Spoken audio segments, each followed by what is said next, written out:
to be here. He worked hard. No, you're a last good week in guy, the dude. Don't be studio. offended, man. I'm not offended. I love you, Bobby. You're always nice to me. I want to thank Kevin for putting the studio together and From AfterBuzz, go check them out. He did a great fucking job. He really did. He came in here and busted his balls with Papa.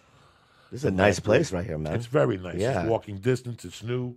There's new spirits in here. We got the turntable.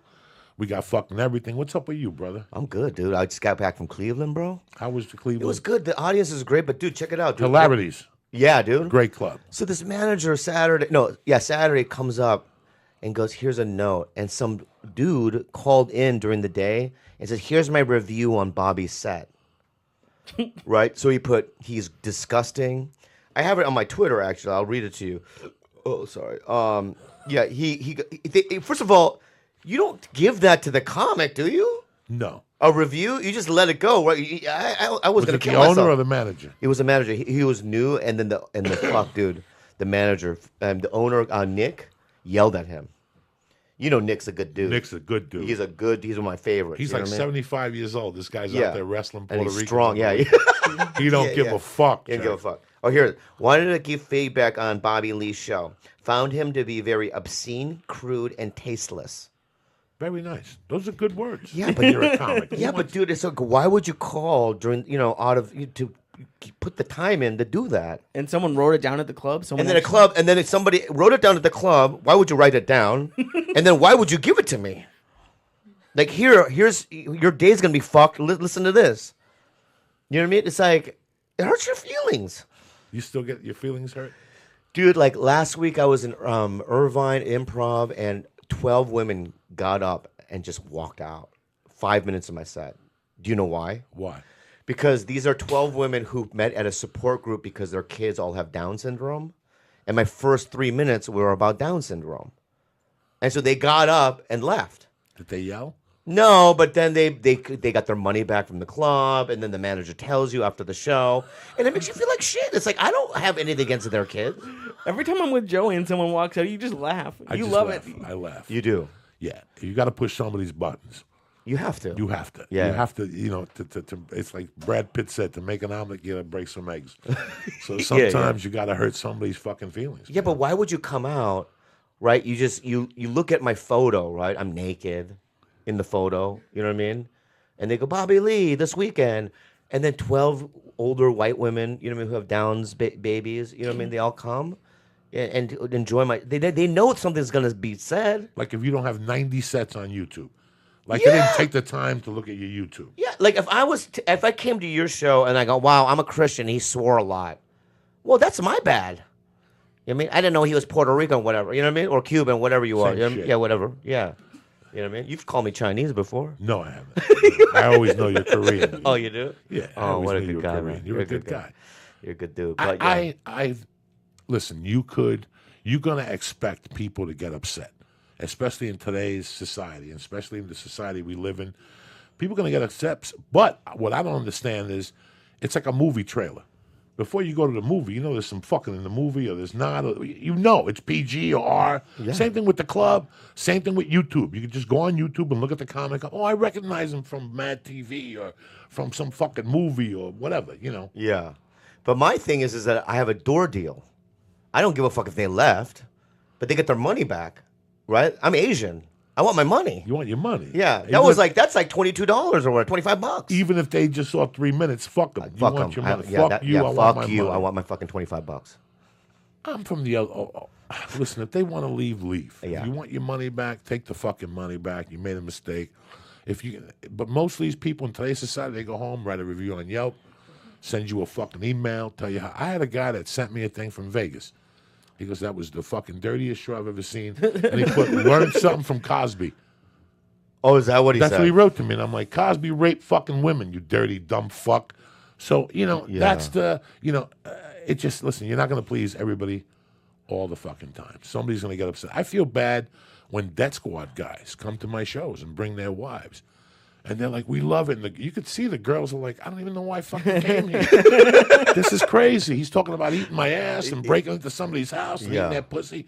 So I know most women are sitting there going, what the fuck? But they love their men, and they tolerate that shit because it makes them happy, But the thing is that we don't think what we're saying is wrong. Like, I have a bit about like a Thai hooker eating my butthole, right? And then my girlfriend was like, my mom was in the audience, and I just don't think you should have told that joke. I go, what's wrong with it? Like, I don't know that it's wrong, but I guess. Well, is it wrong? It's not wrong. It's just that they're offended by it, or it makes them weird. No, you have to understand, when a Midwestern white person or whatever, right? They go to they have church on Sundays, right? They go to work from 9 to 5. You know what I mean? They have kids. They don't know anything about that. So when I'm bent over on a stool and this Asian lady's eating my butthole, right? Like, to me, that's every day. You know what I mean? I think about that every day. Every day. Yeah, that's my life. It's lifestyle. You know what I mean? But to them, it's like, oh, shocking. You know what I mean? There's no man in What? America that doesn't want his butthole eaten. Okay? You said it. I love it. I mean, there's no man that'll say to you, you know what? I really don't enjoy when a woman licks my asshole. That guy, you just walk Do you into like the eating? field. Do you like eating butthole? I like eating it. I like my asshole eaten, but who am I going to talk to eat my ass? You know what I'm saying? I got to talk like a fucking mule to eat my ass. There's not a human that's going to eat my ass. Like a mule or a cat, they'll lick my You don't ass. seem like you have a dirty ass. It's probably just a big butthole. It's disgusting. Anybody's asshole is disgusting. Yeah. But in the That's heat of my whole passion, point. That's why I'm not. It's delicious. Oh my god. Yours Everybody's seems like it's asshole purple and is like disgusting. bulbous. Is yours bulbous? Mine looks like a black person's foot. It's pink and fucking. It looks like it stepped on a firecracker. Like Yeah. a black dude stepped on a firecracker. Mine's The foot's cute. pink and Mine's cute. It's like pink and very tight. My poo looks like angel hair pasta. It just comes out like in little tiny noodles. That's disgusting. And I know. That's Yeah, disgusting. thank you, man. No, but think of if a guy walks out of a show. There's no man in America if a woman drops to her knees and says, "I want to lick your ass." Oh, I don't believe in that. Yeah. I think there's a lot of guys who would say no to that. Let me lick it. Well, first of all, no woman's going to tell you she's going to lick your ass. She's just going to stick her tongue in there, and you're going to hit the fucking your eyeballs are going to hit the third eye. Is that really what happens? It's like Sure. the first time. Wait, your girlfriend doesn't eat your butthole? No. she Well, don't. look at me right now. No, Why not at all. Why not? Because I don't want her to. That's on you. Oh, but well, I don't. That's on you. And I you don't got to think look in she the would do mirror it and you if have to I- question yourself, man. Okay, listen. I'm a big dude. There's no way. Like, even after a shower, like today, I took a shower and then immediately had to take a shit. So That's me too. It's never clean. Me too. But then, how do you have a girl lick it? The thing is that if they love you, they'll do it. Like I love my girlfriend. I've done it. And it's not. There's like a taste. A residue. Is it residue? Of shit. But you don't know what shit. Yeah, but shit doesn't taste like shit. It smells like shit. When you eat shit, it doesn't taste like shit. Really? What does it taste like? It tastes like like the food you ate. It Yeah. tastes like the No, it chicken doesn't. parmesan you ate the night before. It's only brown now with the taste of intestines.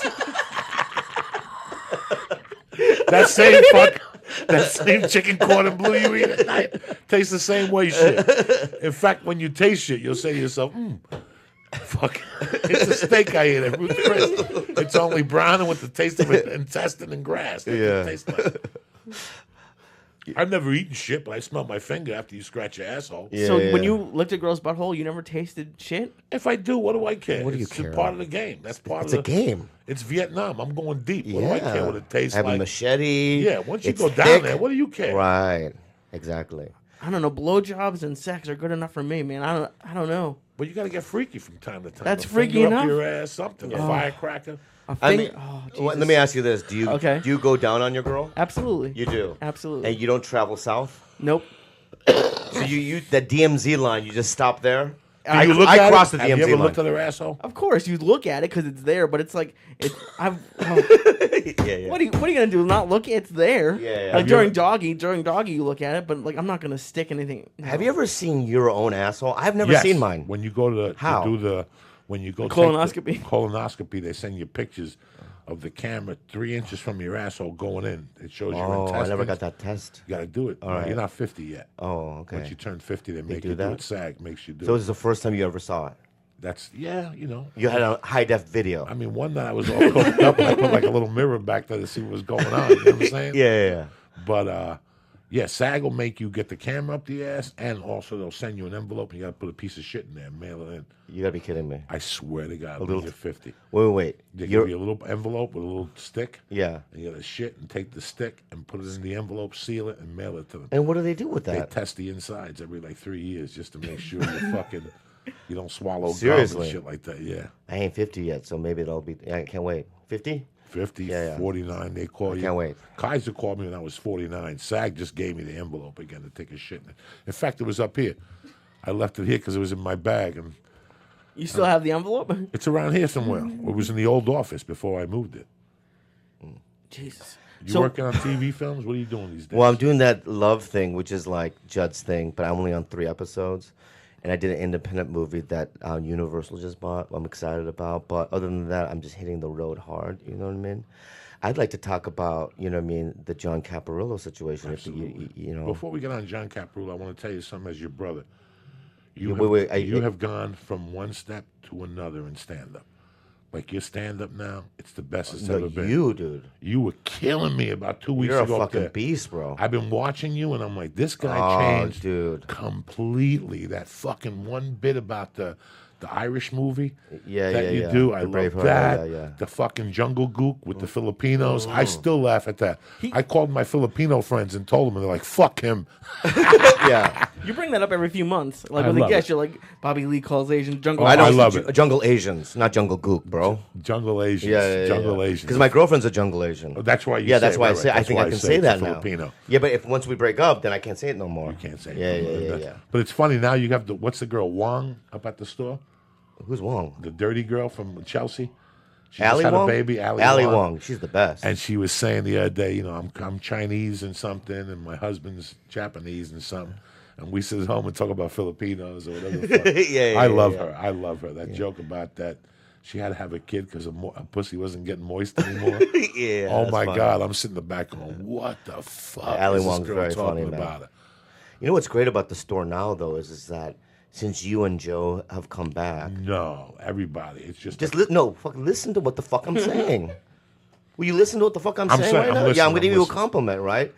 But you have to understand, you came with the new changes, right? Because I've been there since the dark ages. I never left, right? So I've seen it, grow. I've seen it destroyed, and it's better now than it's ever been. When was the first time you stepped foot in? I went to the first time at Hollywood Con, 1996. Wow. Yeah, and I was young. I was a kid. I was scared, and I did a belly room show, and I got a couple of laughs, and I called my mom. I'm gonna make it. I remember Dante being there. Dante, the comic. He was White on. Dante, Yeah. White comic. And he goes, "You did a good job." Fuck Dante, and I'm never gonna talk to that guy again. Okay. He fucked me. But I'm gonna talk about that later. Okay. But aside from that, so I was 96, and then I moved up here in 98, and I got a doorman job, and it was rough, bro. For 2 years of just struggling. It was like, I remember one time I was sleeping out of my truck, because I was like between places to live, and Jimmy Schubert, during the day, knocked on my window. I was sleeping in my truck, and he goes, "Hey, kid, you hungry?" I go, "Yeah, I'm gonna buy a sandwich." Jimmy Schubert walked me down the street to Greenblatt's, and he bought me a sandwich, and I'll never fucking forget it. It's that kind of fucking shit that I never forget, man. Dice did that too a couple of times, and that's why, people don't like Mencia, and I understand why. But he was very good to you. But Carlos was very me, good to you. he Yeah. bought me a fucking car. Like, I didn't do anything. I was his opener, and he goes, "Hey, dude, here's a car." You know what I mean? It wasn't new. It was his his girlfriend's sister's car. But still, it's like, they didn't have to do that. You know what I mean? So it's like, I have had that relationship with Carlos. You know what I mean? But the whole time when I was opening for him, yes, you saw that he lifted bits. You know what I mean? But I would defend him because of the fact that he did so much for me. I was so poor. And the agent that I have now is because of Carlos. I'm still with Matt, and it's like, I am loyal, and when that shit went down, I was divided because I love Joe Rogan. Joe Rogan and I are very good friends. I love him. I'm friends. I've been to his house. I love the guy. He's a great guy. But I was caught in the fucking middle of this fucking war. It was the worst 2 years of my life, seriously. Because when that video came out that Joe exposed Carlos with the Bill Cosby thing, do you remember that? Yeah, you looked very uncomfortable. when Yeah, you I were was in that interviewing video. me, yeah. So then you know what he did? Carlos made me do a rebuttal video. So because I remember Mad TV was right next to Mind of Mencia.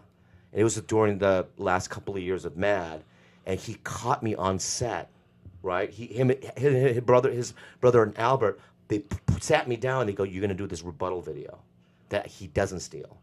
And then when that went out, oh my God, I had death threats for a year. From comics, I'm gonna fucking kill you. You're never gonna work again. I mean, it was crazy, dude. So it was a really fucking difficult time, dude. I'll tell you, I met Carlos in the summer of '94 on the HBO Latino Loco Slam tour. Yeah. Okay, I had fucking 8 minutes of material, and I got picked to open for him to do 5 minutes. I'll never forget that night because I had the kid who gave me a ride brought his girl. He was from Brooklyn. Like, you know all the movies you see from Brooklyn? Mm-hmm. Like, he was from Brooklyn. And the girl he brought from Brooklyn was from Brooklyn. And he would tell her, "Shut the fuck up and sing." Just in the middle of nothing? In the middle of the night. We were driving. And he would go, "Coco, this is Janice. Say hello to Coco." And then we get in the car and he's like, "Where we going?" "Denver, to this place." And on the way, she would say, "I love the mountain. Shut the fuck up and sing. I told you to sing." And she would sing. She would sing like a disco song. "There you are." And he would tell her, "Shut up, bitch. Keep talking." Wow. Then she would sing for 2. Then she would say something again. He'd go, "What'd I just tell you? Sing a fucking song. She wants to be a singer, Coco." And she would sing in the car on the way there. It was fucking horrible. The girl was horrible. He kept telling her, "Don't worry, I'm going to make calls for you. I'm going to make you a star. Just keep fucking singing." What were you doing as she was singing? Just sitting in the back? Dying in the back, just dying. But I took Carlos's number, and I called him after that, and he was very good to me. And when I got to the store, Carlos was one of the ones that made a call for me to be a regular at the store. Mm-hmm. So I, too, was in the middle of that. You know, I knew Carlos for the longest time. Yeah. You know? Well, I mean, it can't. What are you doing? That was his number then. Oh yeah. 6. Yeah. That's how long Wow. I've known Carlos for. I still remember his number in my head. I used to call him up and ask him for help. I knew Carlos, and I was in the same fucking position in a way. I felt bad. Remember we were in the Latino Laugh Festival, you and I, in San Antonio. We had no money. No money. You and I had no money. And his manager took us out. Yes. Where is he? Worthy Patterson. Yeah, he's still around. Is he around? Yeah, his kids are grown and stuff. I think he works for another bigger management firm. I don't know how well he's doing, but yeah, Worthy bought us meals because we couldn't eat. Couldn't eat. Do you believe that shit? It's just because someone steals jokes and because they do bad things professionally doesn't mean they're a bad person. I mean, But in comedy, though, you know, it's... Well, I mean, I can understand why people... I mean, that's always why it always shocks me when people who do stuff like that are also assholes.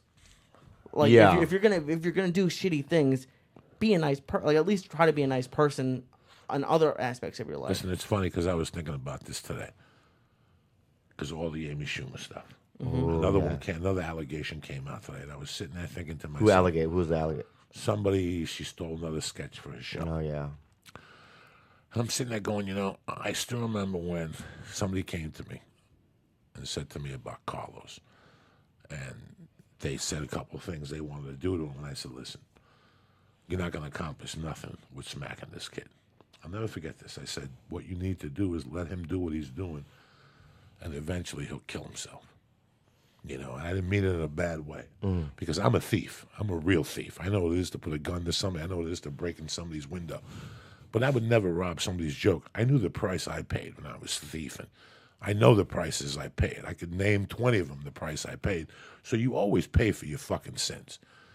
You know, when I first started in the business, the biggest joke thief on the world was Robin Williams. Mm-hmm. Everybody told you, even when I started in 91, that was the biggest thing people would tell you.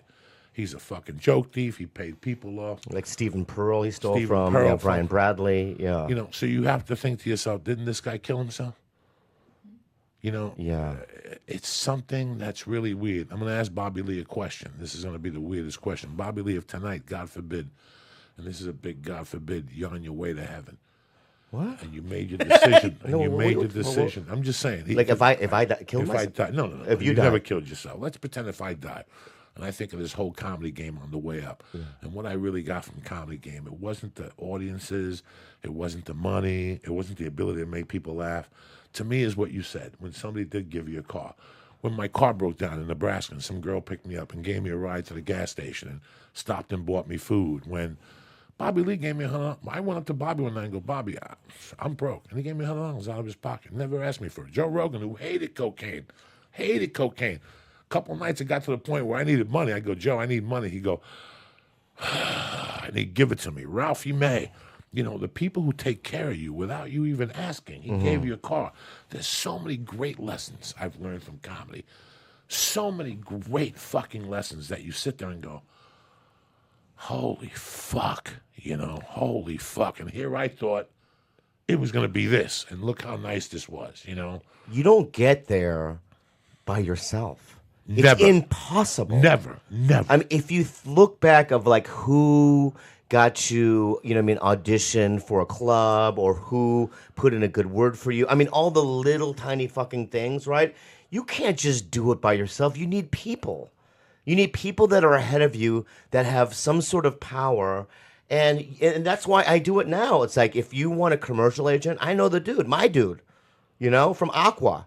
He's a Korean dude. The Korean, that's the man. Yeah, that's the man of steel. Yeah, so it's like, I help, I do it, not because I'm a good person. It's because that's the way the thing is supposed to fucking work.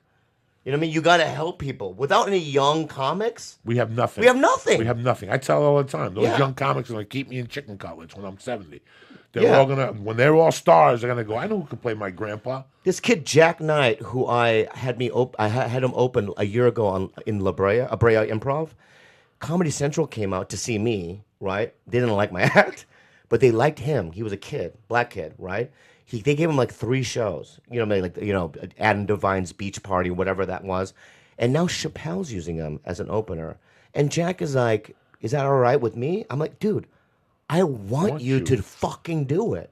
When I saw you a year ago, right? He only had 15 minutes, right? He's 21 years old. He's a cute, black, very good writer, right? I'm like, I know it's going to happen for you. Yeah, so go. Fly. Without them, we got nothing. And that's why when John went crazy, you know what I mean? Caparillo, 8 years ago or whatever, you know what I mean? It just baffles me, It was very sad because I saw him when he came into the store, and we were friends. I remember he was a doorman. And one night he kept saying to me, I don't get spots. And I go, you know why you don't get spots? Because you don't pay Duncan. He goes, what are you talking about? I go, you got to pay Duncan $15 a spot. He goes, but that's what they pay me. I go, I don't give a fuck. You didn't know that? Every week on Friday, you got to give Duncan $75 and he'll give you 5 spots. I've been doing it for years. Why do you think I get so many spots? And Duncan's walking towards me and I go, Duncan, come here. This fucking kid don't know. Yeah. They're supposed to pay you $15 a spot. He's like, yeah. I go, every Friday you got to pay a vig. And you got to give it to me and I'll give it to Duncan, okay? And he was going for it. And finally, I gave him a hug. And I go, Cap, and we laughed, and it was hilarious. And then one day he comes up to me, and he pulls rank on me. And then, that's all that happened. I mean, they already know, the listeners. Now, tell me your version of what you saw. I'm just going to tell you what happened, okay? All right, so John Caparillo's from Ohio. He came off the bus, great family, comes from a great family. But he's a white kid, kind of like on the other side of white, which means that he's low economic, but he's a smart kid, super driven, and he started dating Shema Tosh, who I lived with. Remember Shema, the Turkish girl? She's now Carrot Top's opener. You remember? I talked to her 3 weeks ago. Yeah, Shema, she's very, very funny. So she was dating John, and John. Here's what happens when you're nothing. And then all of a sudden one day they say you're something. Sometimes you take that power, right? And it fucks up your brain. So there was a couple of years there where he thought that he was the shit because he was hot. He was one of the best panelists on Chelsea lately, and his specials were good. And it got to his head. I mean, one night he told me that, hey man, I don't want to do the same show with you at the Comedy Store, so Tommy's gonna have to figure it out. I go, yeah, there's only one show, dude. So if I'm not doing the same show with you, I'm out. He's like, well, you're not a real comic anyway. That's what he told me. Okay? So in my head, I wanted to fucking take a knife and puncture his throat. You know what I mean? Just go, you know what I mean? Right in his throat. But I'm not a murderer. I'm not gonna do that, right? So I let it seep. And then Tommy separated us on the lineup for a couple of years. And then several years later, he toned down, you know? But that was right around, you know what I mean, when you had a problem with him. So it's just that he's just one of those kids that got something and then it got to his head and he went fucking crazy. You know, the longest yard got to my head. The longest yard got to my head, okay? The movie. Yeah, when you were on it. When you're there for 6 weeks and all of a sudden they put you on for 17 weeks and you're rubbing shoulders with Adam Sandler and every fucking AD and every producer's telling you when this movie comes out, you're going to fucking hit. It fucks with your head. It fucked with my head a lot. A lot it fucked with my head. Yeah. Not once did I go to the store and bump. Not once did I go to the store and tell a talent coordinator I didn't want somebody on the lineup because they were funny than me or they weren't funny than me. That didn't make me do all that craziness. He had this other thing going with Tommy. And I get it. And I get all the other stuff. But the creepy things he did was get in front of somebody's talent. That was the creepy thing he did. Yeah. And he did it to you. He did it to D'Elia. He did it to a couple other guys. And I don't want to beat this horse to death because it's gone. He's done. He's not going to fucking fight with me. Yeah. He's not going to come back at me. I'm not going to do nothing to him. I just wanted to let him know how I felt. Yeah. That I didn't forget about this. I don't forget about anything, whether you do something bad to me or whether you do something good to me. I don't forget about anything. I don't want to beat him up. I don't want to fist fight him. He attacked me, and I just told him he was. And you know what's funny? There are people at the store that are actors that become comics. There are those people. You, my friend, are not one of them. You are not one of them. You were a comedian first. You banged it out with us first. Yeah. I remember your little brother coming to the show. Yeah. You know, you banged it out first. You gained the acceptance of your father. This was big for you. This was big for you. You're not some white dude from Orange County. You got to go home and tell your dad, I want to be a fucking comedian. He looked at you and goes, what? Are you fucking retarded? Yeah. Get to some go make some kimchi or whatever the fuck you're going to do. But you know what I'm saying? Yeah. I mean, this was big for you. This was big for a lot. You know, he just did some things that, whatever, you know, you're in a bad state of mind. Do I forgive him? I'm done. I don't really give a fuck. Like I told you, man, those people ice themselves. When you do that type of shit, if you don't pay the piper, it starts fucking with your head later on. You know, I know in life, I've paid the fucking pipe. I paid for my sins heavily. Man, when I used to be a thief, my life, I was snorting coke and getting my dick sucked. But let's look at what really was going on inside. I was living on people's couches. I had no life. I was broken inside. So, bro, you pay for all that shit. I felt bad when I was using. I gave you so many drugs. I don't give a fuck. Do you remember that, though? Fuck yeah. I used to give you just piles of pills and stuff, and I just feel so bad. I'm 14 years sober now, but back in the day, dude, I remember seeing Diaz, and I had to get out my briefcase and pull it out. You know what I mean? I was a medicine man back then, man.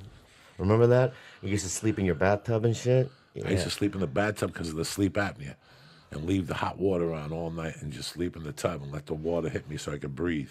And you would be able to sleep with the water on? Oh, I love sleeping with water on, with a fire. I get a pillow and put a garbage bag on it. Is this a relapse? Because I've been 14 years sober. I'm fine with it, but this is. Open the door. No, don't look at. No, open the door. Open the door. No. It's fine. It's already happened. It's I didn't mean to dissipated. do this. No, it's fine. It's fine. You know what I mean? I'm not buzzed. I'm fine. But can you get high like that though? Maybe with his stuff, but not. I think you'll be fine. All right. But like how, like, is it hard? Because you could both have had pretty great careers. Like, I know you're not done, but you've had good things happen to you. Is it hard not to start being like, oh, I'm gonna bump all these people at the store. I'm gonna do all that. Like, it must. Some people. Why would I want to do that? Why would I call in on a Monday? They gave me 15 fucking minutes. That's enough time. Sometimes I'll do 20. You know, and then I'm out. Why would I? They'll give me my spot. I called in today. They're gonna give me a spot pretty much every night. If there's one night they might not, but that's fine. And I'll just do it, and that's it. Why would I go mysteriously, unannounced, and then go up to a kid, you know what I mean, who's struggling, and go, by the way, me and Joey are going to bump you, and you're not going to go on for another hour. Why would I do that?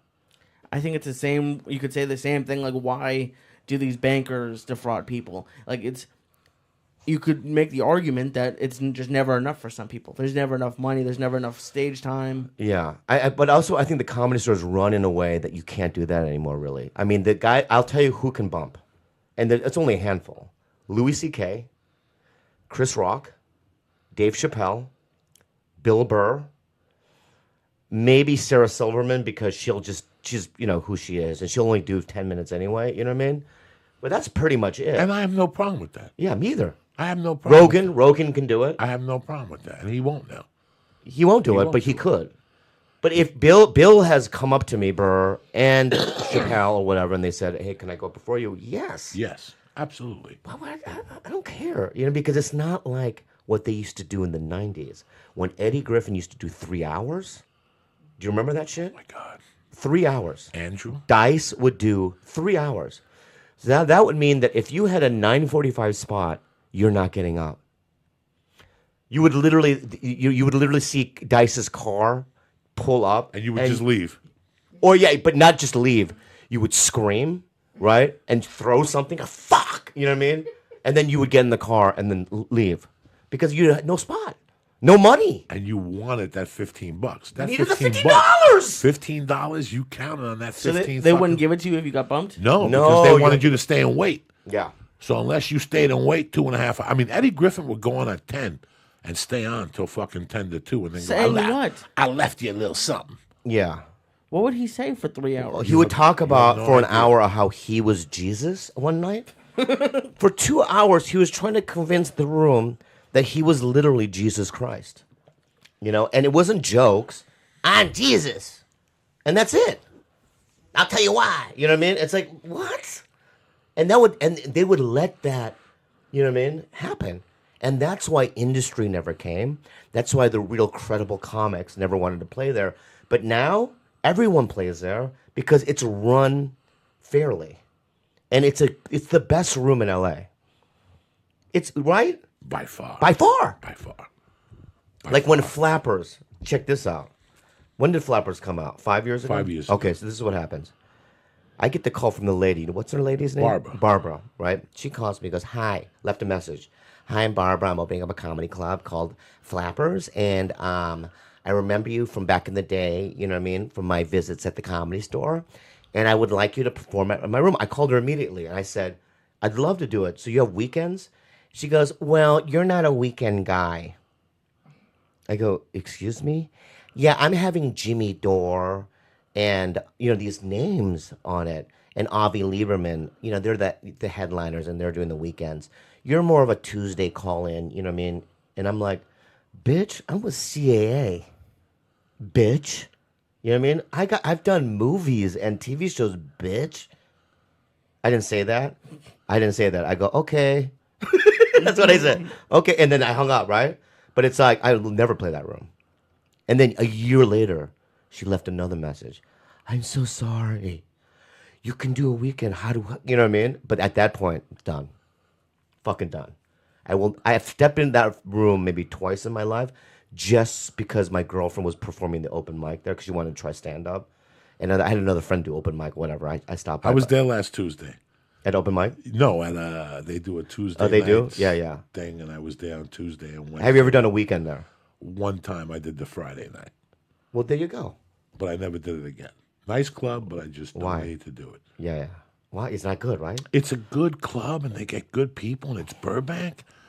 I just thought that the whole thing wasn't worth the aggravation. Like, I got fucking, Dead Squad people don't buy tickets till Friday. They're stoners. And she kept calling me Wednesday and Tuesday, like, "You're not selling tickets. You got to give away tickets." And I'm like, "I ain't giving away dick. Cancel me." And then Friday, she came in and apologized. She goes, "Hey, man, when I got here today, there was a bunch of stoners out there waiting to buy tickets and shit." And she's a nice lady. It's a great club. It's just not what we're used to. And there's a lot of clubs that we're not meant for, Bobby Lee. And we go there one time, and when you walk in, you're like, "Ooh, this is not me." I've literally gone up to club owners and said, "This is a nice club. Don't ever ask me back." No, you have. I have. This is the worst weekend of my life. No, you I have. I don't give a because I don't even want them to call my agent to even see. One of the guys at Kansas City, right? He was a Christian. The right? Wig or the club? Improv club? Improv. Oh. Right? He's a Christian.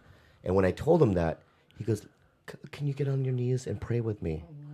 I go, "What?" So we get on our knees. He goes, it wasn't a joke.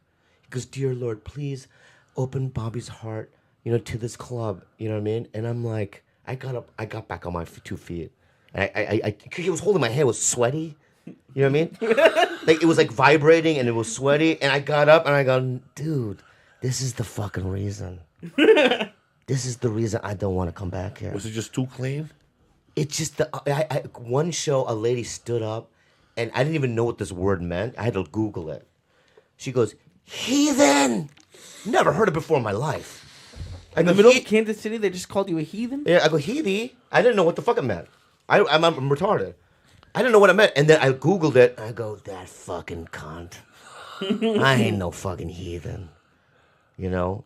And as soon as that happened, I go, never come to this fucking place again. Was the food good? Was the club good? Yeah, the hotel was good. good? Yeah, the hotel was good. Yeah. And you just didn't like the club? You know, dude, it's like if it's a lot of white people, like 99.9% white, I generally can't play it. Do you know why? Why? Because of a cultural connection. If I play Seattle, 30% of my room are mixed, either Asian, Black, Latino, right? And if I talk about my parents or my upbringing, and if it's all white people, they just don't get it. I mean, the jokes, because it's constructed where I have a punchline, right? They do giggle at it, right? But it's not that like, caca, where like I really know what you're talking about. And I just don't want to I don't want to convince people, you know what I mean, of who I am.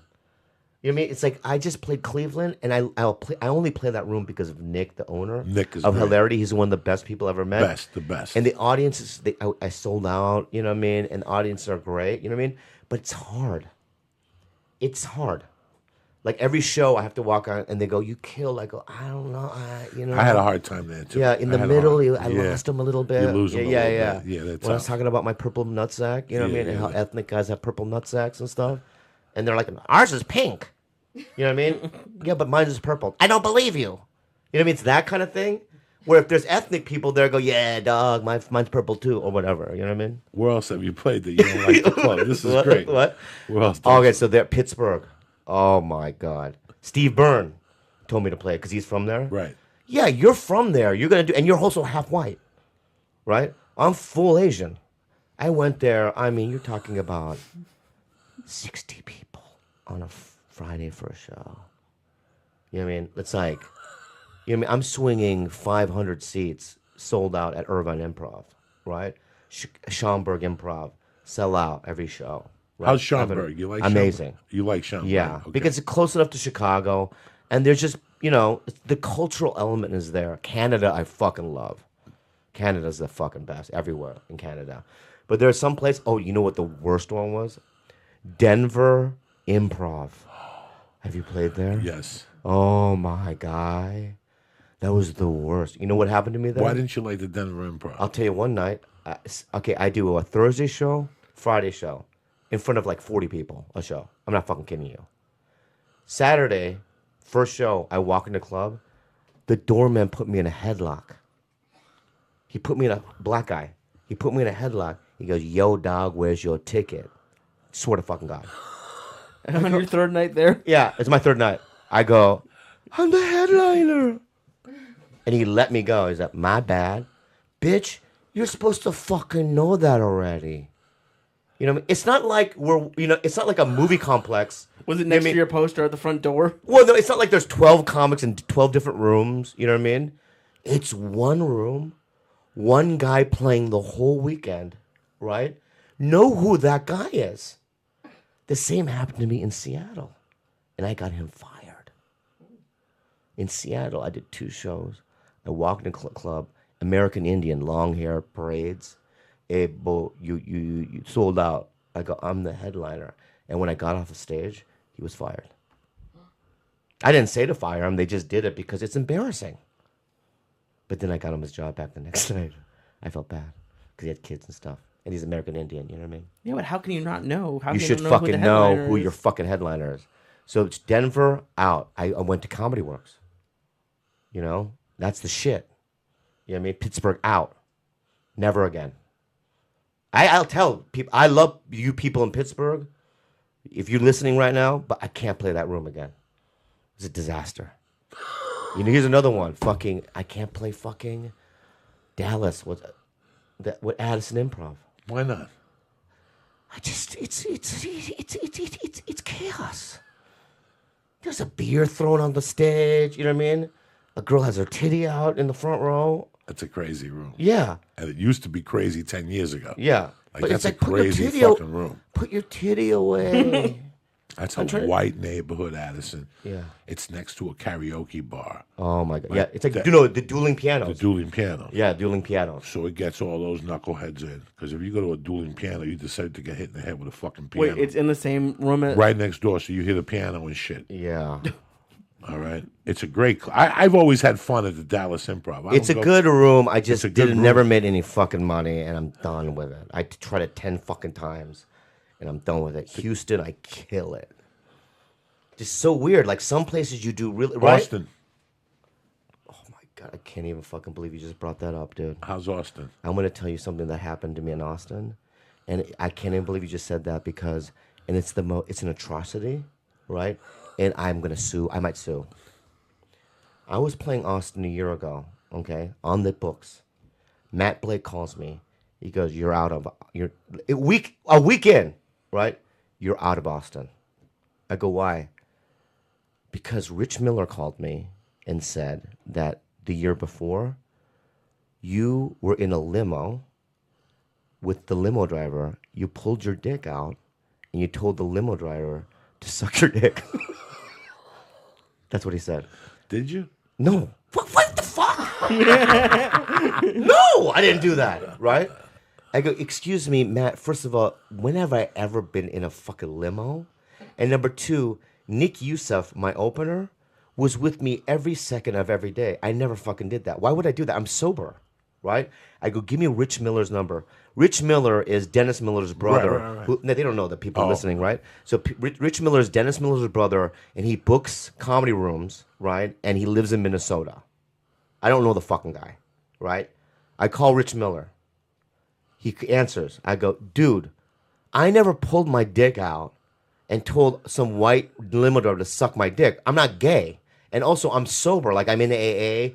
I have a sponsor. You know what I mean? I pray. I meditate. Why the fuck would I do that? He goes, I don't know anything about that. I double booked you, right? I double booked you, and it's the other guy's a friend of mine. He has no money, but I'll get you back on the books. That's what the fucking guy tells me, right? I hang up the phone. I call Matt. I go, that's what Rich said. He didn't even mention the dick sucking thing, right? So then Matt called Rich again. Matt calls me back. He goes, yeah, you did it. The dick sucking. So the Rich Miller can't say it to my face. He lies to me on my face, right? And then tells my agent that I did it.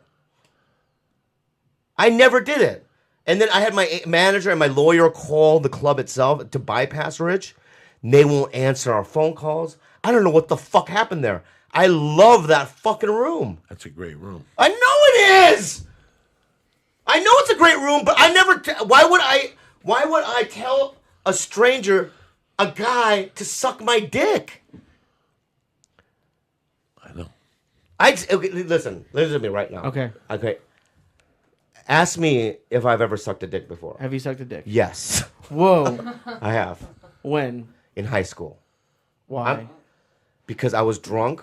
I'm not going to tell you who it was. With a buddy. He pulled his dick out. And I was not high school. I was like maybe 8th to 9th grade. Okay? 8th to 9th grade. Okay? Did he finish? Did he No. I just tasted it a couple times. I didn't like it. It was salty. Right? So check it out. So I sucked it. All right? I'm willing to admit every fucking awful, dirty thing I've ever fucking done. I'm not a fucking angel. I've made mistakes. I've been in and out of sobriety. I've relapsed before. I know my frailties, and I know exactly what I've done in my fucking life. All right? If you've asked, when they say, were you molested by a guy with Down syndrome? Yes. He stuck his little sweaty fingers in my butthole when I was 9. And he gave me candy, and I went back every fucking day for 3 summers in a row to get that candy. And I let him stick his fucking sweaty fingers in my butthole, and I jerked him off. I don't give a fuck. I want the fucking dip candy. You know, you had the dip, with the stick? Right. So I went back, every day for 3 summers in a row to get my candy. What was it going on during the school year? What? Why do you only go during the summers? Because he was the guy that mowed the lawn at the fucking skating rink during the summer. And then during the winter, so he never lived there. But in the summer, he was like the groundsman, right? So it was only in the summer, and he lived in the shack there, right? And he had this candy on the rafters. I'm just telling you this right now because of the fact that it's a dark thing, but it's like I'll admit to it, all right? Well, you know, I've told my parents every dirty thing I've ever fucking done, and I've done many, all right? And I've apologized for bad things, but I never pulled my dick out to a limo driver and told him to suck my dick. That never fucking happened. And then I'm banned from a room, and then I wanted to sue, and then my agent's like, I do business with them, with my other clients. You know, he was with Syatt, so I like, can you not? I mean, I'll back you up. So I let it go. But I'm telling you right now, Rich Miller, I never fucking did that shit, and you should be fucking ashamed of yourself. Okay? People, hey, listen, in 98, I went to Florida. 97, summer of 97, I went to West Palm Beach when it was the O Club. I got there Wednesday.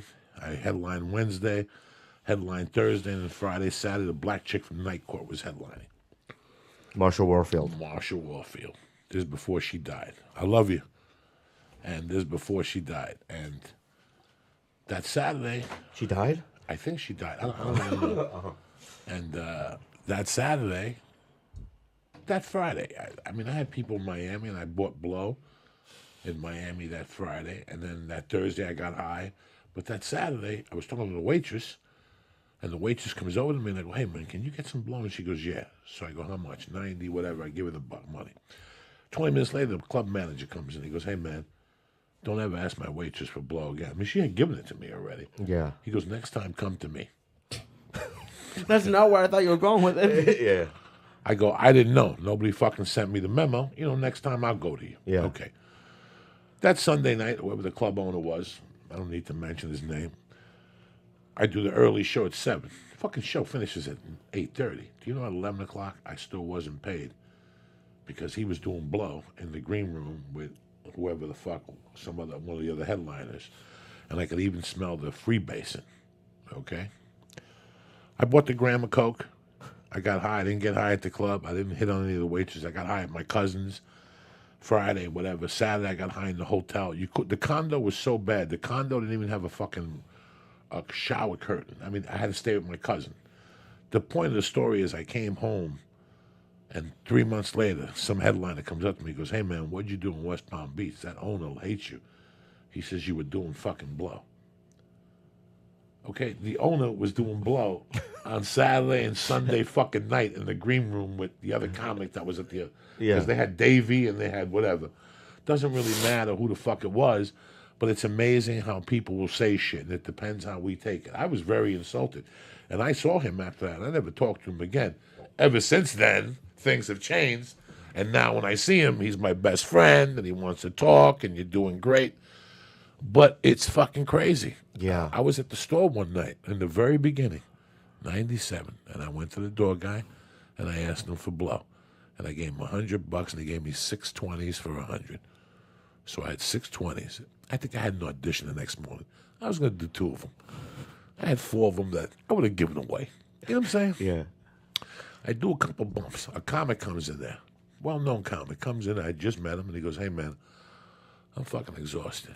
I go, you want a blast? He goes, yeah. I give him 2 blasts, and I go, hey, take one of the packages. Do you know a month later, he went to a pitch meeting, and my name came up, and the guy called me a coke fiend? No. After I gave him a package. Whoa. A famous guy? Yeah, pretty much. You're not going to name him? No. Are you friends with this famous He guy now? apologized since then because I hit him up. You Yeah. did? Yeah, he hit him. I would have fucking killed him. Years later, I told him. He asked me what happened. When it comes to industry, dude. Oh, my God. Somebody fucks you with industry, Oh, dude? he had tears in his eyes. He did that? He had. I was going to kill him for you just now. Because I was really mad when I was telling him. It hurt my feelings. I said, that's what I get for dealing with fucking Gentiles, and I'll never do it again. And I learned. But it's really weird because years later, I've heard stories where people were coke fiends with people, and when they hit, they stopped talking to those people. Like, I know a lot of people that have done coke with certain celebrities. That's why I always took never to do coke with people, because they'd stop talking to you. So that's what I learned real quick in 98, that never do blow with people. Like, I sold blow to somebody one day, like a well-known agent called me one day. He was at the store and we became friends. And he called me one day out of the blue, and he goes, hey, man, can you get me blow? And I said, yeah. So go meet me at El Compadre. Got him the balloon. And like an hour later, he called me back that it wasn't what he wanted. And I'm like, hey. And then he never talked to me again. Like, you know what I'm saying? So it was weird. And then I heard, like, there was this guy. I knew this guy at karate on Sunset Boulevard. He was a big guy. And I used to talk to him after karate and shit. And one day, he goes, can I buy you a beer? And we went over. And I became friends with the guy, and he showed me this. This is a great story. We went back after about 3 months. One night, he goes, let's go back to my house and smoke a joint. Went back to his house. He goes, I want to show you something. And he started showing me fucking pictures of him in 1995 and 96 with a bunch of guys with blow everywhere and the beach behind them. He took pictures of blow? Like, he just showed pictures of people partying. You know, when you're doing blow and there's women and there's mirrors and there's lines on it. And one of the guys that was in every picture was James Gandolfini. God bless his soul. Wow. And he told me a very interesting story. He goes, I was with that guy for 2 years every weekend. He was part of a clique that came down to party on the beach. They all lived in Hollywood. And they would come down to party on the beach. And they would get pills and drugs and whatever. And Gandolfini was one of those guys. And he goes, I became good friends with him. He goes, I remember driving him to the set of the movie with the boat. What's the movie with Denzel and Gene Hackman on the boat? That movie they made when the mutiny and shit like that. That was James Gandolfini's big. Like, James started working. And he started booking like Get Shorty. When Travolta beats him up, he did a bunch. So he goes, I still remember him driving him to that set. Wow. You know, like I was talking and him being hung Crimson Tide. Crimson Tide. And us being, what year was that? 95? 85. I'm sorry, 95. 95. And he goes, I remember him, you know, driving him and having a conversation with him. And this guy was a big Italian guy. And he goes that he remembers one weekend talking to him and him going, I'm going to New York to shoot a pilot for some mafia show. It's not going to get picked up. You know, it's not going to get picked up. You know, he goes, I'm going to miss you guys and shit. But I got to go to New York. Well, the show got picked up. Yeah. And he goes, one day I called Gandolfini. He goes, I got his number from one of my friends. And I said, hey, Jimmy, it's fucking whatever. This guy since then died.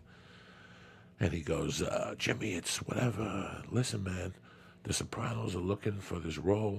Can you help me out? He goes, bro, I love you with all my heart. He goes, that was a long time ago, man. I really can't help you. Good luck. And he hung up on him. Wow. And he goes, Gandolfini wasn't a bad guy. But he just didn't want me on the set with bad fucking habits, the same bad habits he had. Yeah. He goes, I figured that out a year later. I bumped into him. He didn't want him on the set. Jimmy told him to his face. He goes, bro, I had enough problems on my own. You know, I'm having enough hard time in New York on my own. Yeah. Every place I walk into, somebody wants to give me a Coke Rock. Now I need you to fucking come up to me and fucking hang out with me. So plus, I mean, how often do you guys get hit up by friends who you can't help everybody out?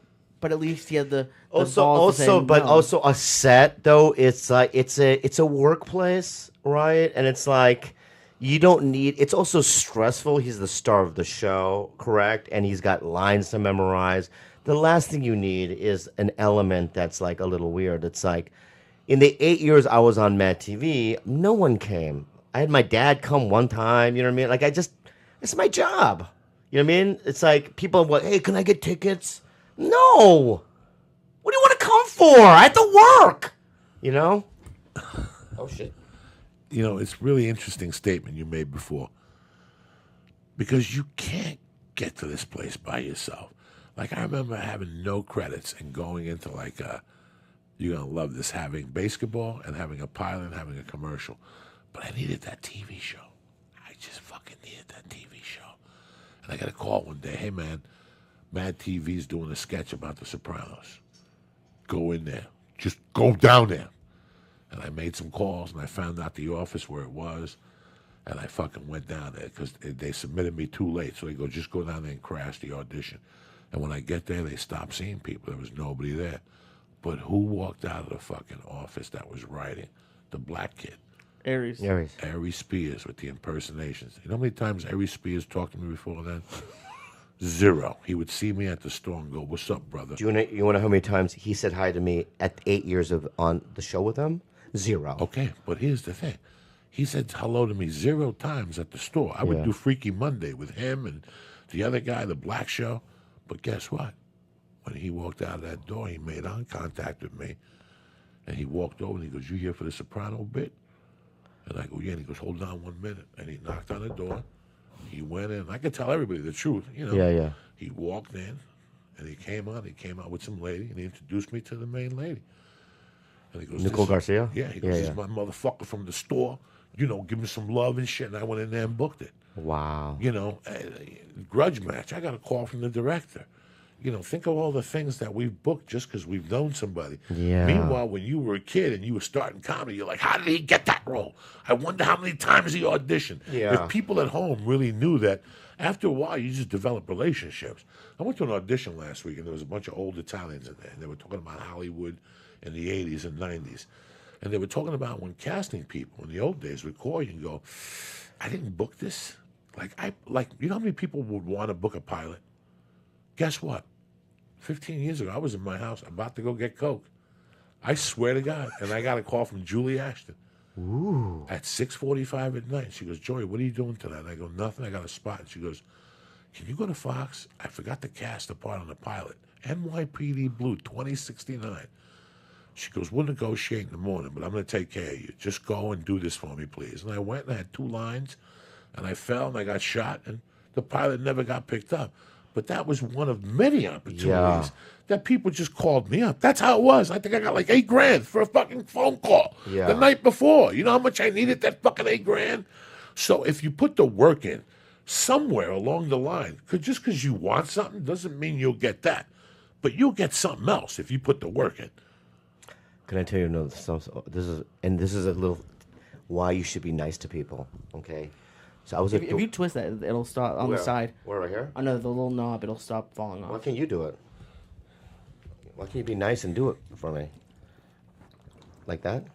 Thank you. So I was a doorman right at the Comedy Store, and this lady was hanging around, like walking around the parking lot, and I go, "Hey, lady, what? You need anything?" She goes, "I hate this club. They're always so rude." Because remember back then when like Harris P, they were so fucking rude. Right, the Chewy, doorman, Chewy, those guys. She didn't know what to do, so I go, you know what? I'll get you in. So I snuck her on the back. You're right. I got her a seat, and then I didn't have any money at the time, but she looked like somebody with power, and she seemed nice. So I go, I got her a wine.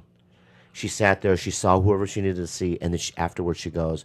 She was an agent at Gersh at the time, and she goes, "What's your name?" I go, "My name is Bobby Lee." Right.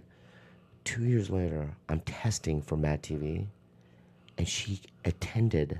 She's now an executive, and she attended my test, my audition, and she said afterwards that she was only there for me to get my job because I was so nice to her 2 years before. That night. Yeah, it was the weirdest cosmic experience. I mean, I got to that point by doing 12 auditions, and I did the work, but that last final thing, that lady was just sitting there, you know what I mean, and. Everything helps, you know, and like she really, that was amazing. It was a big lesson to just be nice to everyone you fucking know. You see. Is it hard for you? Growing up, I used to hate in school when there used to be group projects. I used to always think I'll just do it myself. I couldn't trust other people. I didn't like working with them, and hearing all you say, like even now, like we had this guy Kevin, very nice, help us with the studio. It's gotten to the point where. Especially, I don't even know if it's his town, but you start becoming like a little bit wary of people who are trying to be nice or want to work with you, and it's nice to hear that not everybody is out to, like there are people actually trying to help and being nice. And did it take you a while to get to that place of accepting help and working with other people? Well, I mean, I think maybe it's an innate thing that you're born with. I really don't. It's not something that you consciously decide. In my head, I'm like. You just feel it in your heart to be nice, and then you are. I mean, and let me tell you something. I've had years where I was a fucking asshole, and I didn't help anybody. I mean, I thought I was the shit. But you know what? I've suffered. I mean, there were some years after Mad TV where I was nobody wanted me for many years. And you either go, become bitter and sad and angry, or you change and you become a better person, like your parents taught you.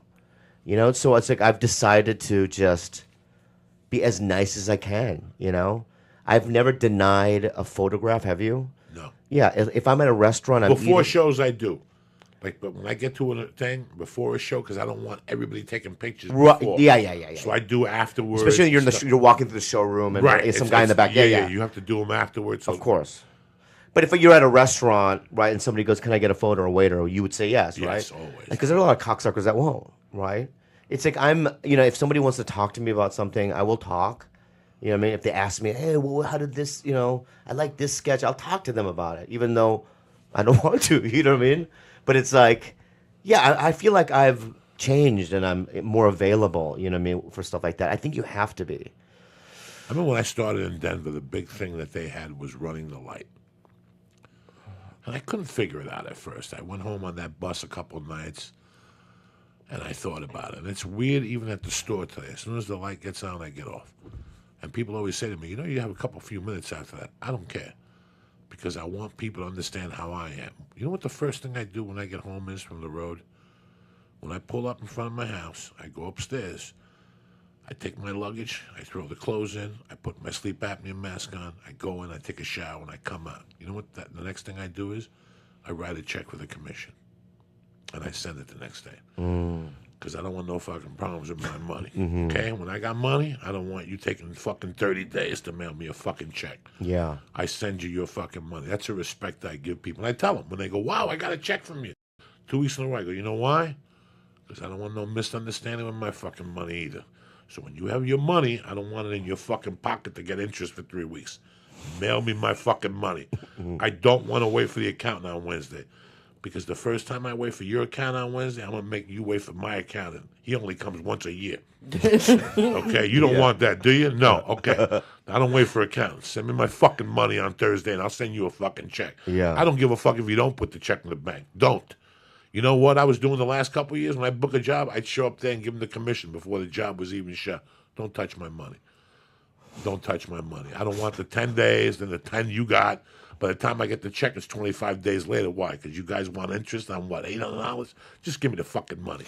What do you do in a situation at a club and you know that you did better than, they say you did? You know what I mean? In terms of money? Like, do you say things or do you just let it go? In the beginning, I got pissed. And then I realized why I paid my agent. And even though I go home on that flight a little pissed, like I got smacked in the face, first thing I do when I get home is I fucking go off on my agent and go get me my fucking money right now. In fact, I email him with my bank account. Just tell him to deposit the money. I don't even fuck around. It's already, so when they call me back and they go, I assume the close. You rip me off, I assume the close. Like I'm about to work a club, and a few weeks ago, that this was the only club that came to me. Right now, in Charlotte, right now. You want me to tell you what the numbers are for the week in Charlotte?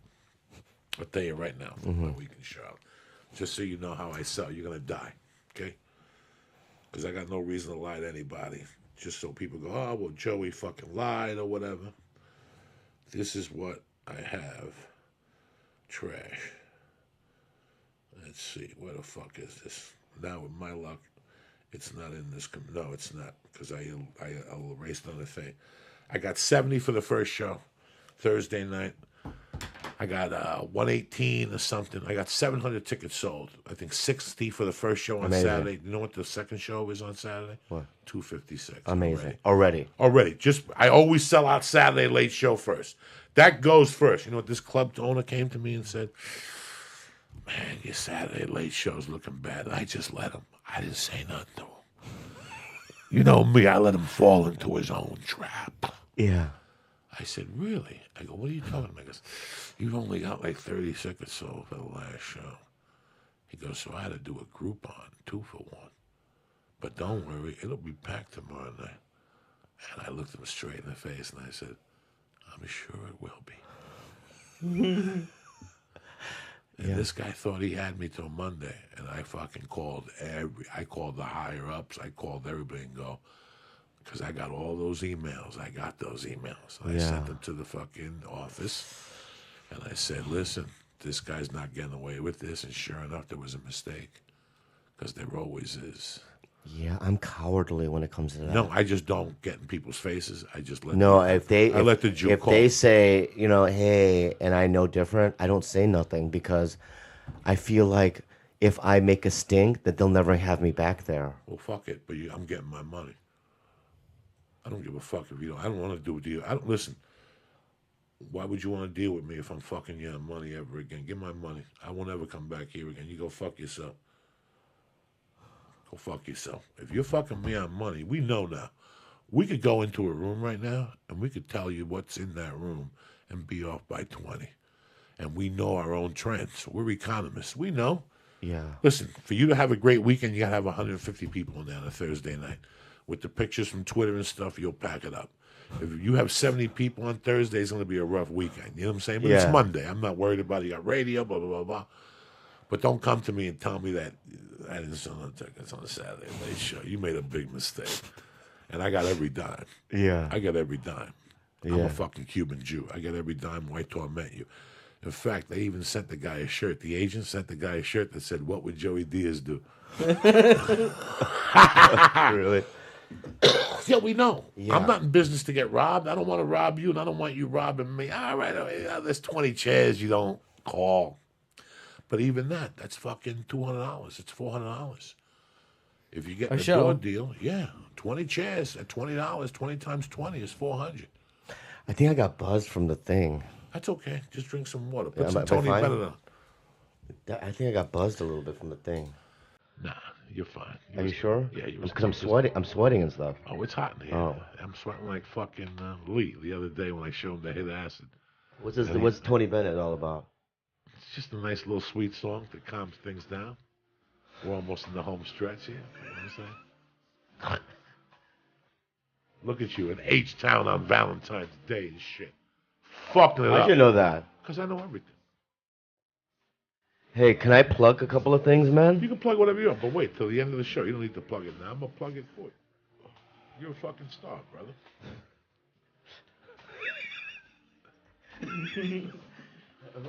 What's going on? Just sitting here relaxing. Gonna smoke some more pot here. Let me open up the door, get some air in here. There's no noise up here. Oh, God almighty. So how you doing, Bobby? Yeah. Yep.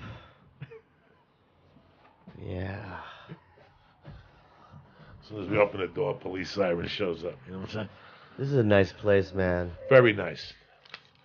I got this on the way back. I was walking with the baby, and the guy came out, and he goes, "Hey, you came in here for an office about a year ago. You still interested? We got an office opened up." So we were going to do it. I called Kevin, and I said, "Can you just come in and give us some advice in the office?" This motherfucker came in here and took over. Yeah. He started building shit. All so I this did was brick right here, they did that? Kevin did that. He hung the TV. We had the TV, obviously. Holy Kevin painted shit. everything. Kevin helped my man here, Lee, hang the cameras. It's something that you go home and you're like, why is somebody being so nice? And after being around them, I get it. I get it. You know, there's some people who are just genuinely nice in this town, and we don't expect it. Right. Because we know it always comes with something. You know what I'm saying? My card's always up or something. Yeah, it comes with a by the way of, hey, man, we want you to do this gig or something. Whatever. He's just been really cool, and I'm trying to find a way to pay him back, but I know he's one of those guys that he puts it in the karma box. Yeah. You know, some people fill up the karma box. Do you believe in karma? Yes, I do. I've lived it. I'm living proof of karma. Yeah, but can I ask you something then? Go ahead. Though, how come like guys like George W. Bush, nothing bad happens to him? Something bad happens to him. We just don't know it. No, he's playing golf and stuff. Something bad happens to him every day when he has to face himself at the end of the night. That's when karma shows up. Yeah, but he like started a bunch of illegal wars and a lot of people died and stuff. Trust me, he'll pay for it. He deserves AIDS and stuff. At some point, it's so like I remember when I robbed this guy and You're never getting back into Texas now. And I robbed 18.5. Like what I made from the scam was 18.5. You know what I ended up paying the attorney? 18,000. I'll never forget that. Looking at the bills and going. Well, you got caught. I made $500.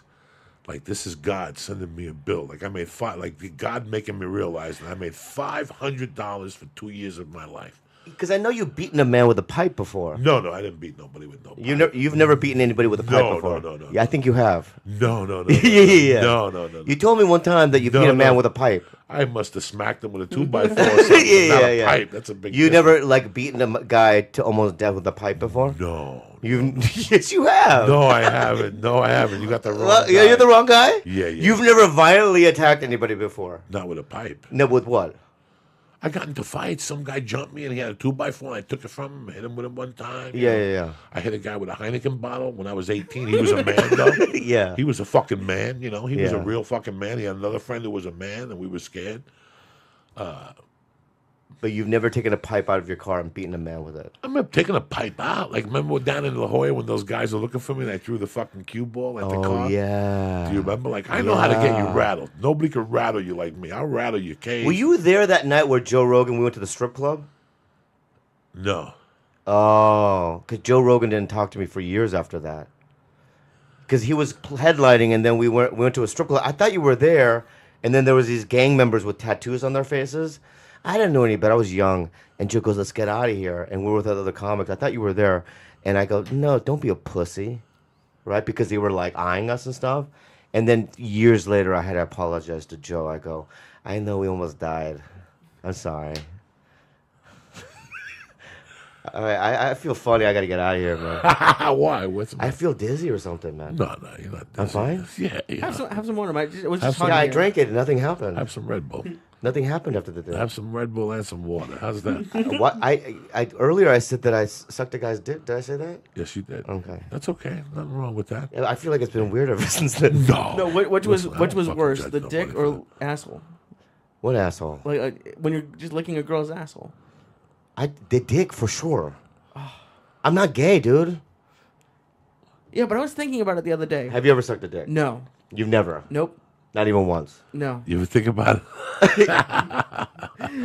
But I was thinking about it a couple like last week. For girls, it just must be like hard skin. Like that's all. Like it doesn't. What? Like it doesn't taste like anything. Like if you take a Exactly. That's why you should try it. you just said it was worse than eating ass. I'm not gonna do it if it's worse than eating. Yeah, ass. because it's like there's like social implications, and it's like I don't want to be doing this. You know, you're drunk with your friend. Listen to me, man. When I was a kid, I was small. I was this Asian kid, but I had a sexual drive. But I grew up in a predominantly white neighborhood. In my high school was 99.9% white, and none of those girls wanted anything to do with me. You know, I always been always a dirty Korean. You know what I mean? My father is from. My father was a street guy. My father during the Korean War used to hustle. He never went to school. He was in gangs and stuff, and then he joined the Korean military. But my dad was a hoodlum, so I'm from, you know what I mean, Korean trash almost. You know what I mean? Like, you know, so it's like, and then my dad works hard, and we live in the suburbs. But I'm around all these, you know, white girls and stuff. They don't want nothing to do with me. So it's like, you know, you get drunk, you're 15, 16, and your friend pulls out his penis. You know, I did it.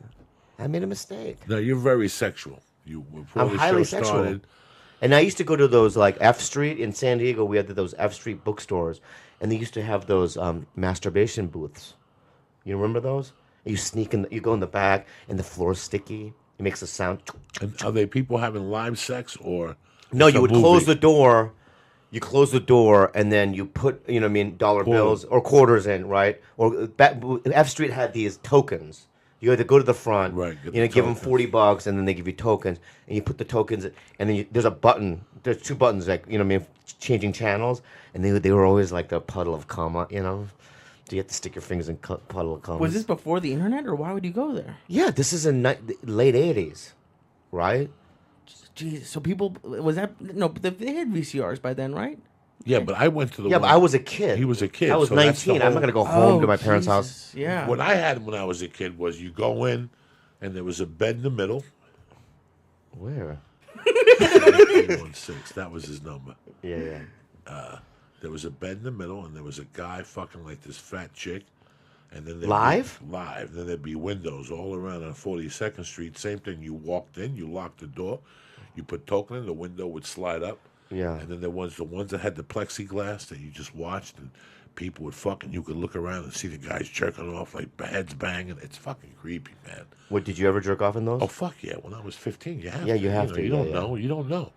That's the first time you see like somebody actually fucking in front, and you could smell a pussy. Yeah. And you could They smell let it. you in at 15? They didn't give a fuck. They weren't proof. That's probably in the 70s, right? That's the 70s, man. They didn't proof you. Jesus Christ! And you'd walk in, and there'd be a fucking janitor, And he'd go into every room when the door would open and somebody would walk out. Before he'd go in there, he'd go in there and drop the mop and fucking mop and put it back in with all sperm and shit. And then you go in there, and you had to be careful what you touched.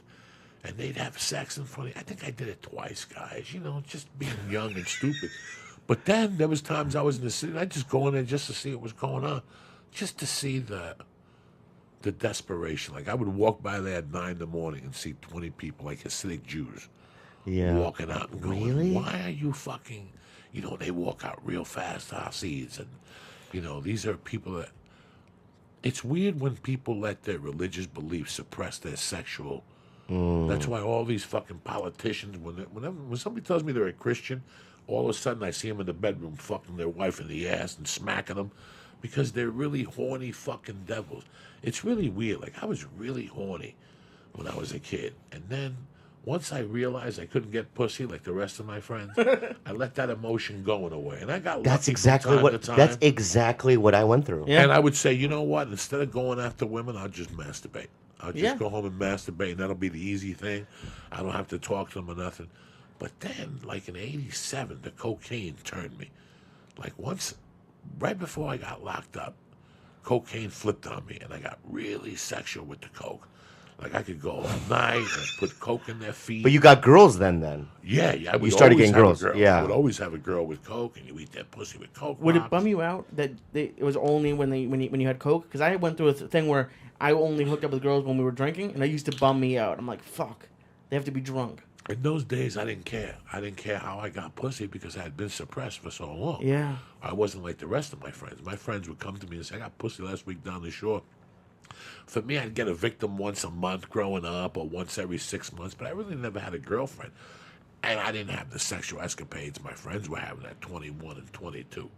I never heard of stuff like that till I left New Jersey. I had my first threesome at 35, 36, and it was one of the worst things of my life. Yeah. I What can't was it, 2 perform. girls and 1 guy? 2 girls and You me. never done a threesome with 2 guys, 1 girl? No, I couldn't I even have a couple imagine times. looking at another guy naked. Comics, What is that comics. I did it with Mike Burton. You know who Mike Burton is? No. Mike Burton's a stand-up. And Yeah, he's still around Yeah, Chicago? yeah. Mike Burton and a feature, the girl. I can't say her name because Right. she's still around. And we did the threesome, and he was so selfish because you know, what I mean, he would pull her up to his side of the bed, and I didn't want to touch him. So you know what I ended up doing? Going to the side of bed and just masturbating, watching them. And we also, can I just say something? We all laughed so much. It was like the funnest sex I've ever had. You know, and I did it with Aaron Cater and Brian Etheridge once in Vegas too. That was a fivesome. I was gonna say, where's That was the a girls? fivesome. You know, With 2 girls? Yeah, it was 2 Where girls. did you meet the 2 girls at? Dude, this is so gross. So, you know Steve Shrippa? Yeah. So Shrippa, Riviera. Yeah.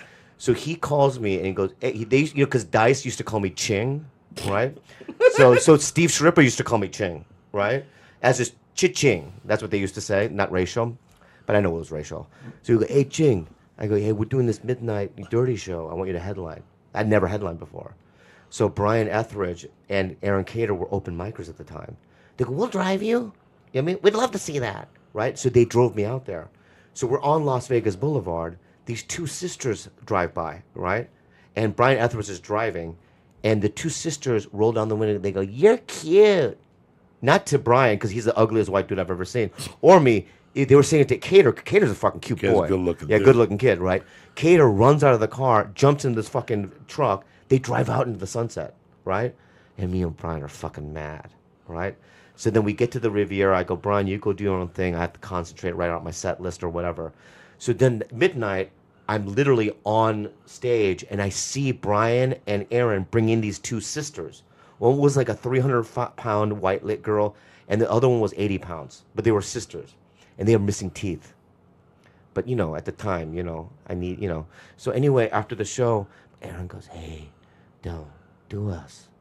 So let's go to the room. So we're in the room, and so, you know, you're no condom either. You know what I mean? Oh, God. I know. So we were doing it, doing it, and then all of a sudden, like 3 hours later, I'm with the fat one, and Aaron's with the skinny one. I don't know where Brian is. I don't know where Brian is. So I look around the room. I don't know where Brian is. Maybe he's in the bathroom. No, he's not in the bathroom. So I keep doing. I'm doing doggy style with this fat one, and I feel something tickling my butthole. It was like a feather. You know what I mean? I turn around, no one's there. So it was like paranormal. You know what I mean? I thought it was like a paranormal. There's a experience. ghost tickling your butthole? Yeah. But then, like, I keep going, and I find, and then I definitely feel something. You know, like something. You know what I mean? And I look down.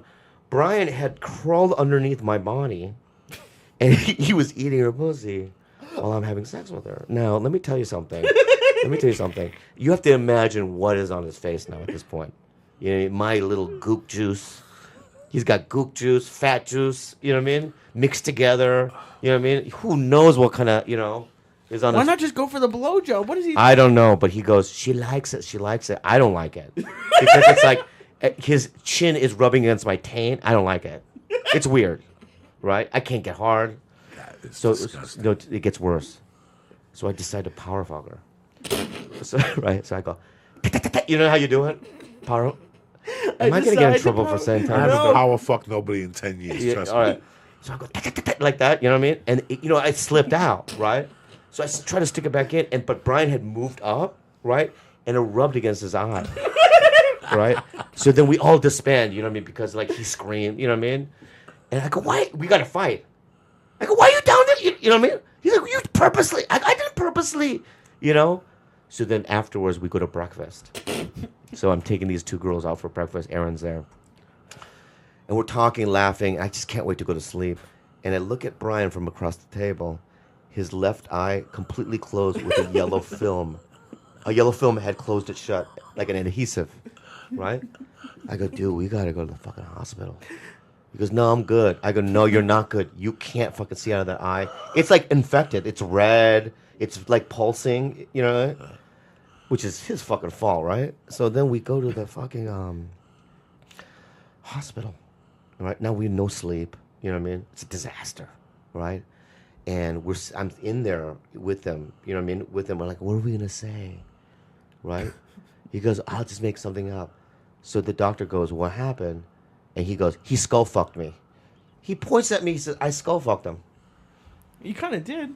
Yeah, but not, Did you have him check your dick? Because, like, what was on your dick that made his eye close up? Dude, it was not just my dick, the juice, all kinds of stuff, man. You don't fucking listen, dude. I can't believe I went to the doctor 2 weeks ago, and I got all tested. My shit's clean, dog.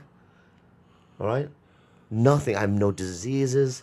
You know what I mean? No diabetes, nothing. You're pretty serious with this girl now. You like I this girl. love... I could tell that you Okay, like so check it out, man. How long have you been with her? 3 years. Oh, 2.5 years now. 2.5 Yeah. years. Good for you. I'm I in can tell love you. with I my can tell girlfriend. you love it. We live together. We have 3 cats.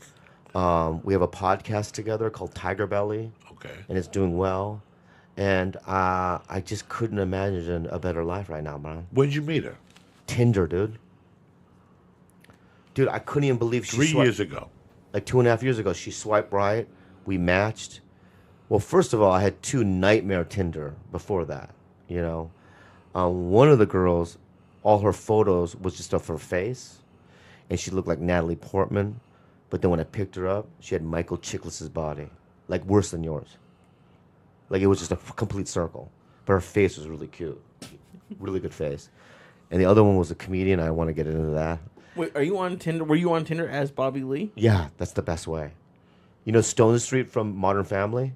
I got him on it, too. After Eric my Stone, success. the big fat. Eric Stone's, he's not fat. He's just chubby, dude. With Stone Street, I went to his house. I got him on Tinder. We created a profile together, right? It's the best if you're a celebrity, right? It is, because imagine, here's the thing with Tinder, all right? When you and I, we live our lives. We wake up, we have our routines. We go to our coffee shop, right? We have, our errands. Then we do our show at the club. But you have to imagine, people, even in LA or in Long Beach or whatever, Pasadena, they have their own lives. They can't make it to the comedy club, right? So it's like, you're never going to run into them, right? But the Tinder, you just have more branches out there. And Kalila was always a fan of mine, right? But she never just came to my shows. And so I met her for coffee. And as soon as I sat down and we had coffee together, I remember going, fuck, in my head, because I knew I'm in a relationship. The first time I met her. I already knew that this was going to be a thing. You know what I mean? You know how you can tell when you meet somebody. You just look in their eye and go, yeah, this is going to be a fucking thing. There's a connection. And, yeah, we're, I can tell. we're together and we have a really good connection. And, we've had our problems. Everybody does. Yeah, it's hard, relationships. Does. What does she do for a living? Oh, she's a comedian. Okay, yes. Well, no, she stopped doing that, but she, I don't want to get into it, but she has a heart situation. Okay. She has a physical situation and she can't work right now. So instead of doing, we decided to do a podcast together so that we can create maybe a business together, and it's going really well.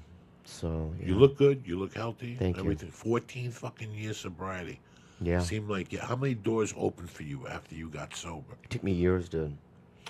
But how different is your life? Like, you look at it compared to that. Oh my! It's not even. I've been sober from the drug that killed me for 8 years. Coke. I still smoke pot. Yeah, that's fine. I don't take pills. I still smoke my pot.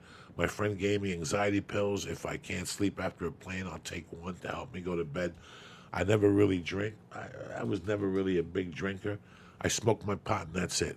But the drug that killed me, 8 years. I can't tell you how many doors have opened for me. Yeah, but you know why it helped for me is because of the fact that when I got sober, what helped was show business didn't become my life, right? For many years, show business was number one, right? And my mood and my livelihood and how I felt about myself was directly related to how I was doing in my career, okay? And as soon as I got sober, that no longer was the case. I want to live a life, And so, when my friends book shit, I don't go, fuck him. I go, congratulations. Congratulations. Yeah. When you see guys succeed, it doesn't really affect me. They're like Ken Jeong. You know what I mean? He was my doctor when I got sober. You know what I mean? He helped me get through my detox. And he is a bigger star than me, and I'm fine with it, And a lot of people come up to me and they go, oh, you know what I mean? You jealous of Ken's success? No. Why would you be? Why would I be? He's a talented guy, and I'm fine with it. It's those people that hate, and the people that naturally hate. You could see them. When you first got Mad TV and you walked into the comedy store, there were some people who gave you a big hug. And there was some people who gave you a fucking Michael Corleone, Fredo hug, and you felt it. You were like, Jesus Christ, why are you like this? And they, and that's going back to what that jerk off said about you that night, that you're just an actor guy. That's even that day on the tweet with me. He said that I was on his jock when he got his deal. I wasn't even at the store when he got his deal. I remember he got beat up in San Diego when he got some hooker and he got beat up in San Diego or something. I remember all that shit. And I always felt kind of bad for him. So when he got that attitude towards me, I was like, I just left it alone. It's like when comics fucking say, I got a deal, who gives a fuck? Everyone eventually gets one. You know what I mean? It's like people take these things and they think that it makes them who they are. And so what did you have to do to stop making that the most important thing in your life? Well, because drugs was killing me and I realized that my life was more important and my family was more important, it shifts your perspective, right? Right. So when you were talking at the start of the podcast about you won't do certain rooms, back then would you have said that to those people? What do you mean? Would you have told the manager at the Kansas City, no, I don't want to do your room anymore? I wasn't even I was so drugged out, I wasn't even headlining then. I only headlined, because I was still on Mad TV. I only headlined after Mad TV was canceled. And a year in, I realized that, I wasn't going to be the TV star that I thought I was going to be. And that's when I started doing the road and it saved my life. Well, I got to tell you the truth. For me to get sober, I had to do something. I had to do something that I had forgotten about. I had to put myself... I thought that those 10 years I had been in Hollywood, that I was very passive with people. And I wasn't a man. Like, I didn't remember what it was like to be a man. And I remember, 3 months before getting sober, I'm like, I want to just be a man again, Bobby Lee. I have to get the respect of being a man again. I'm a man. Why is this happening to me? If you're a man, you shouldn't be caught up in these type of addictions and this type of bullshit. So I went back to get my character, like who I was when I was 13. When people go, hey, you want to get high? And I go fuck your mother. I'm not getting high. Like, I went back to look for that. Like, something interesting happened to me. I did Kill Tony last Monday night. Mm-hmm. And I was telling Lee, I watched the comedians go on stage, those young comics, to do a minute, you know. Have you ever done the show? A couple times, yeah. And you see when people kill and you applaud for them. And I saw what my face used to look like when I was doing comedy 5 years. That look of that eye of the tiger. I remember when you killed for the first time. Yeah, and you kill for the first time. Oh, I miss it. You can't go home. You can't sleep, Lee. Nothing. For fucking a week, you could can't eat sleep. heroin by the ton and you will not fall asleep. So why isn't it as exciting anymore? Like, Listen, what check changed? it out. Check it out. Okay. Okay. I didn't get any pussy ever, right? Until I was 23 years old. Okay. I used to go get, you know what I mean? I would go to a brothel in Tijuana. Okay. When I was 23 years old, I was a doorman at the Comedy Store. Okay. This is in 1995. And one Saturday night, the manager let me host in front of a packed room. So I went up and I fucking killed for the first time. You know what happened? Not only did that happen, but that night, a girl called the fucking club and says, "Hi, my name is Jennifer. Is Bobby Lee the comedian that was a doorman there? He went up. Is he there?" Fred Burns gave me the fucking phone. And she goes, "I just think you're really cute. Are you single? This and that." No way. Yeah, so I swear to God, 3 days later, I'm in her house in Oceanside, California, and I'm eating her pussy. And I'm going, not only did I kill for the first time, but now I'm getting chicks. It literally was the birth of me. Someone called I thought it was going to be like an agent to book you for something. They called because they thought you were hot. Yeah, and her name was Jennifer Field. You know, that was her name. She was this cute, blonde, white chick from Oceanside, California. I only say Ocean View because that was my first rehab when I was 16, but that was also in Oceanside. But yeah, and I went to her house, and I remember it just being a spiritual experience for me. So, I mean, you must have gotten laid other times from comedy. Since then, yeah, I've been killing it. But my point, though, is that, you know, But when you it remember was that the first time, yeah, and the first time killing, you know what I mean? And it's like, you know, yeah, I kill, I guess, now when I'm on the road. It's my audience, and I do well on stage. But you cannot capture that feeling for the first time. You chase that. It's like addiction. You chase that feeling. The reason why we're still here 20 years later is we're chasing that fucking first laugh. It's a fucking tremendous... The first kill and the first time you get on stage, you cannot describe it. You cannot describe it to anybody. You cannot describe it. It's just a beautiful fucking thing. The adrenaline... Oh, my God. That adrenaline... You know, I was telling them, when you headline 4 shows on Sunday morning, you're sore. You're fucking sore. When you get on the plane, you're like, why am I sore? Yeah. Because I've been fucking working. Yeah. I'm working. I'm moving. I'm changing positions. Your feet are sinking into Not only fucking that, but fucking Friday morning, you gotta wake up at 5 in the fucking morning to do a press tour. You know what I mean? And then like you don't get any sleep. Your diet's fucked up. You don't know where to eat. You know what I mean? So you eat a hamburger at McDonald's on the way to the show. I mean, it's like, it's not easy. Why you look at? Can I have a drag of a cigarette at least? You can do whatever you want. Are you sure? Yeah, you can do whatever. Because it's like, you know, I mean, I think I'm getting buzzed from your thing. So maybe I'll smoke a cigarette and help me. Smoke a little cigarette there. Yeah. Never kill nobody. But yeah, I mean, it's tough. But you know what, guys? Can I say this? Anyone listening right now, I think the moral of the story is this: is that Joey and I, a lot of people don't like me. You know what I mean? I have my haters, you know what I mean? But I have a lot of fans also.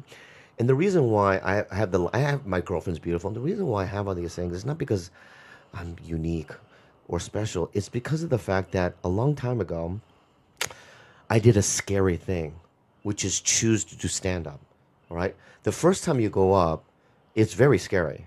Like your heart's, you know what I mean, beating, you're shaking, you know what I mean? You convince yourself, don't do it, you know? I had a friend, Randy, who made me do it the first night. You have to do it. I'll never talk to you again.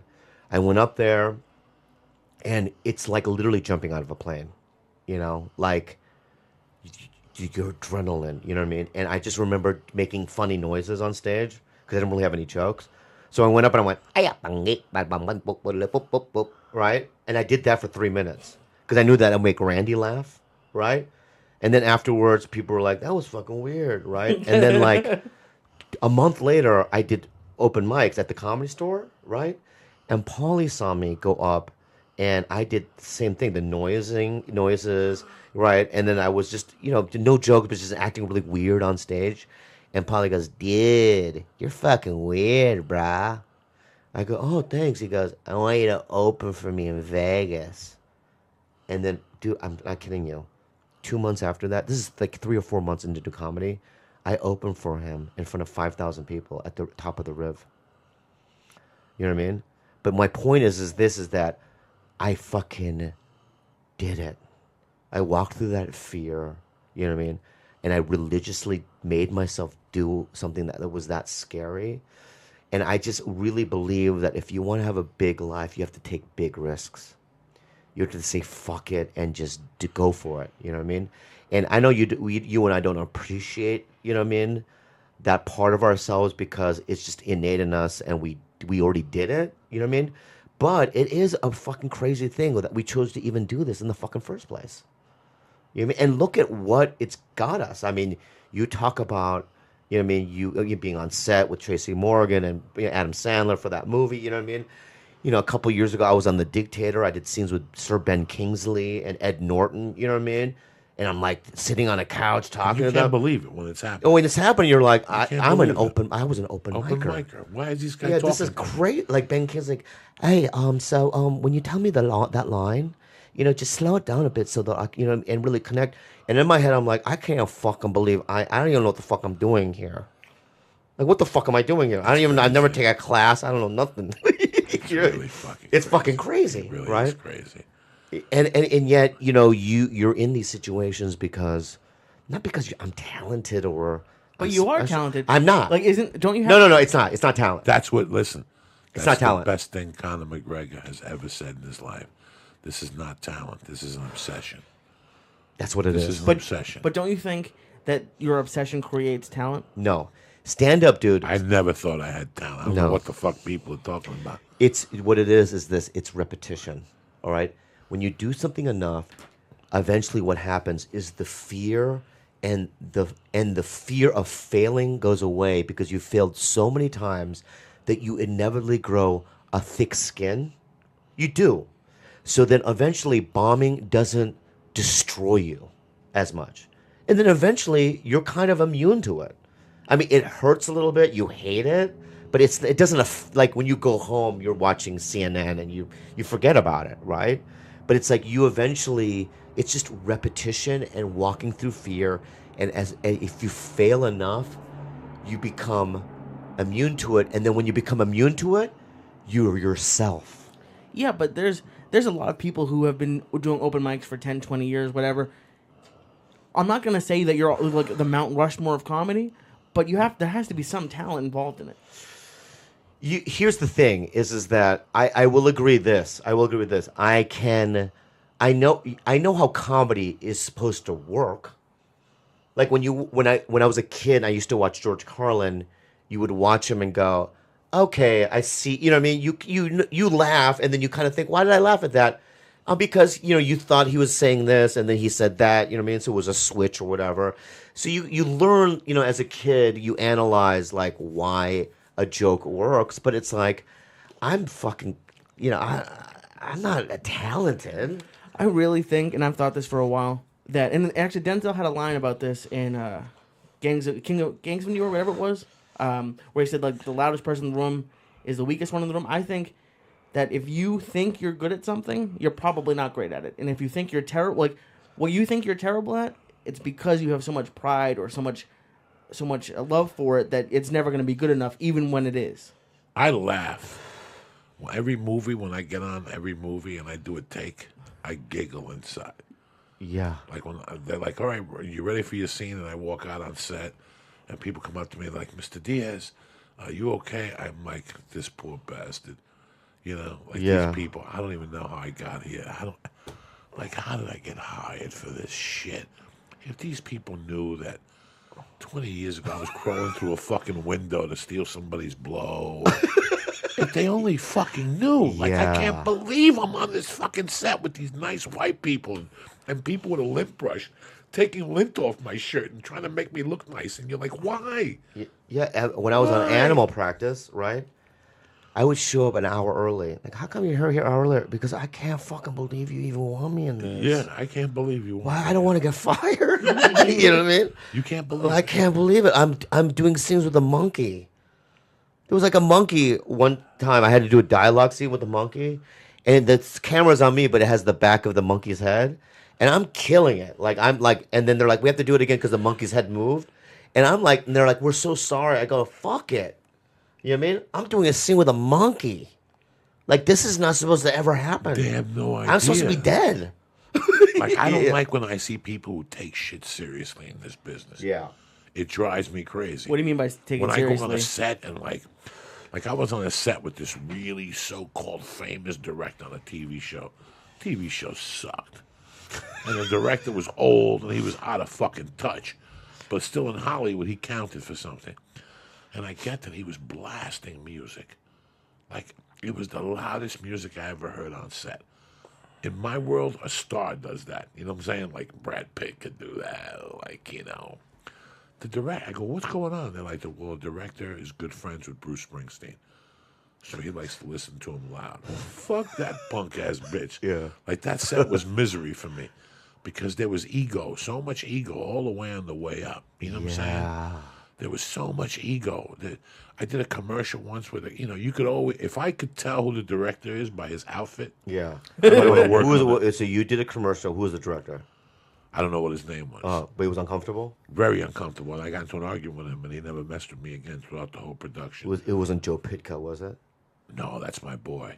You love Joe Pitka? Isn't he the guy that books a lot of commercials or something? No, he's a director. He's a like director. he did like the Bo Nose campaign.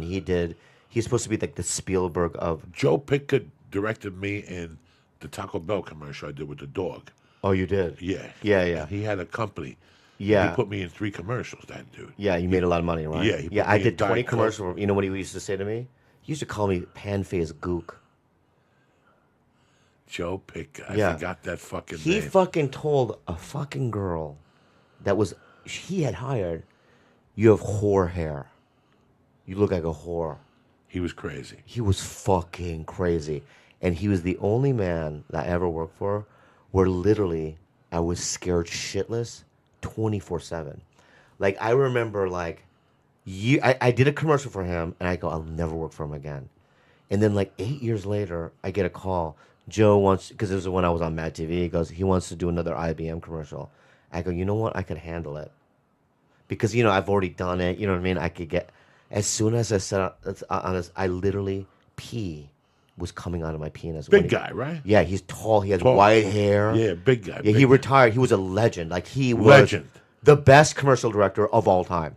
Okay, Right? let me tell you his solid with your Uncle Joey. Yeah. He hired me for the first Taco Bell commercial with the dog. Yeah. It was a Miami commercial. I got the call back. It was shooting on the 3rd of July, 4th of July, 5th of July. I get down the 3rd of July and they go, hey, man, they cut the commercial. But Joe wants you to hang out here for the 3 days and they're still going to pay you. I Oh, said, my okay. God. I said, okay. Well, day 1, I eat. I don't say nothing. I'm very happy just to be on this set. Day 2, during lunch, we're doing our thing. Yeah. I'm doing Joey, Some guys are fucking with me. I'm fucking with them. He heard my voice. And he came over to me after lunch and he goes, stick around today. I'm going to put you in this fucking commercial. Because they were like, if you want to leave at 5, that's your 8 hours. But if you want to stay till midnight, you can stay till midnight. We'll pay you the overtime. Just don't stay out of our way. This is 97, when commercials were still commercials, where you could get rich off a fucking commercial. And the next day, he came up to me and he goes, I'm going to put you in a scene. I don't give a fuck. And he put me in the scene, did it. And 6 weeks later, I get a call from the actor. There was 3 stand-ups on that set. I was a principal, the other guy was a principal, and the other guy was an extra. The guy that was the top principal called me and he goes, "Did you get your letter from Taco Bell?" I go, "No." And he goes, "Yeah, I got my letter. They didn't pick me up. They're probably not going to pick you up either." They picked you up. They picked me up. And the extra got picked up because the extra had contact with me. So when an extra has contract with a principal, he automatically becomes a principal. So every time I saw that comic, he did everything but suck my dick. Because I told him, just stick next to me. We're going to get in this commercial together. So he jumped. I go, "Get the thing and shine my shoes." Yeah. And he was shining my shoes during the commercial. So he became a principal. So every time I see that guy, till today, he stops what he's doing and he comes over and gives me a big hug. And that was Joe Pitka. He put me in that. I want to say something that Okay. I want to apologize for what I said earlier about Joe Pitt. No, seriously. He did call me those things, right? But I want to just say this. He gave me a commercial once where I made $350,000. No, you didn't. I swear to God I did. No, you didn't. Yeah. Bobby. It was a campaign for IBM. Wow. And I want to apologize to Joe. Thank you so much for that. You know what I mean? I was uncomfortable during your sets because on your set because I felt